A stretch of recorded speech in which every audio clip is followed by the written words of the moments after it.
আচলতে all Assam Karbi youth and student ইউনিয়নৰ এইটো প্ৰথম এক্সিকিউটিভ মিটিং আছিলে। ইয়াতে আমি যথেষ্ট কিছুমান সিদ্ধান্ত ল'লোঁ।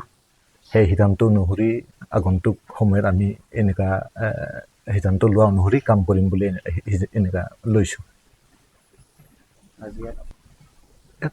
ইয়াত অকল আমাৰ সংগঠনৰ বিষয়ে আলোচনা হৈছে।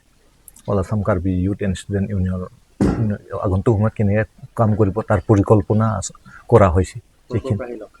এইটো আমাৰ 8খন জিলাৰ বিষয়ববীয়াসকলে আহি পেলাই ভাগ লৈছে এইটো মিটিং। হয়, আজি আমি কাজিৰঙাংপি গেষ্ট হাউচত প্ৰথম কাৰ্যনিৰ্বাহক সভা অনুষ্ঠিত কৰা হৈছে। ইয়াত 8খন জিলাৰ সদৌ অসম কাৰ্বি যুৱ ছাত্ৰ সন্থাৰ প্ৰতিনিধিসকল আহি উপস্থিত হৈছেহি আৰু আমি আগন্তুক দিনত আচলতে কাৰ্বি আংলং আৰু ডিমা হাছাওৰ বাহিৰত থকা 8খন জিলাত বসবাস কৰা কাৰ্বিসকলৰ যি মূল সমস্যা আমাৰ সম্পূৰ্ণৰূপে আজি তাৰিখলৈকে ভাৰত স্বাধীন হোৱা 78 বছৰ হোৱাৰ পাছতো জনজাতিকৰণ হোৱা নাই আৰু আমাৰ কাৰ্বি ৱেলফেয়াৰ অট'নমাছ কাউন্সিলৰ কিছু কাম বাকী থাকি গৈছে।